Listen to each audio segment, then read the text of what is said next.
existe, a vida não tem sentido. Não. Você disse que... Eu acho que tem. Então, você disse que, por exemplo, você tem um propósito de vida, que você, faz livros, quer deixar a sua marca, o seu legado pra eternidade, né? Até você tem filhos e tal. Cara, por que, então, que a vida tem sentido se não existe um Deus que fala, esse é o certo e esse é o errado? É simples. A gente é simples, só pra eu terminar, a gente é simplesmente um acaso da matéria nesse sentido do universo, diante de trilhões de galáxias, bilhões de estrelas, só na nossa galáxia, a gente é um acaso da matéria.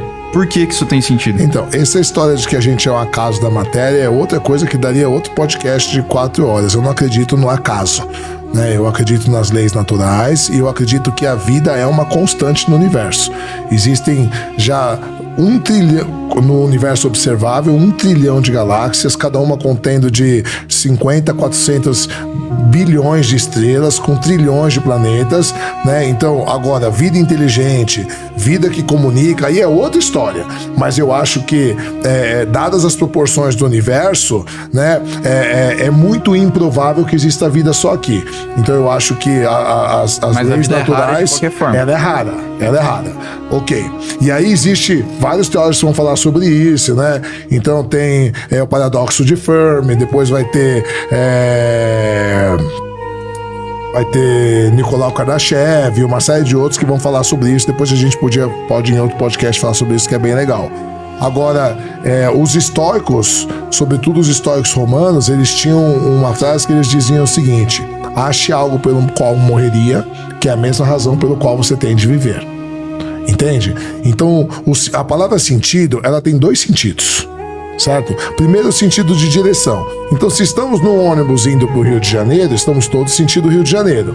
Neste sentido, estamos todos rumo à morte, porque a morte é inexorável, certo? Então, se a gente usar a palavra sentido no sentido de direção, estamos todos indo em direção à morte. A morte é inexorável. Se existe outra vida depois ou não, é outra discussão, mas a morte é uma certeza, certo? Ok. Porém, a palavra sentido tem um segundo sentido, que é o que me faz sentir, o que me faz motivar, o que dá. E essa motivação, esse sentido, que os gregos chamavam de logos, que é a mesma palavra de João 1:1, que diz: no princípio Deus era o verbo e o verbo se fez carne, e esse verbo é logos, né?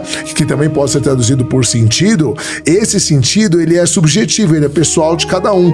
Cada um tem que achar o seu sentido na vida. Então a gente pode dizer que o sentido na vida é encontrar qual o seu sentido. Posso o seu sentido. Pode, claro. Mas se você está criando o sentido, é para suprimir a falta de um sentido intrínseco, um porque sentido não existe.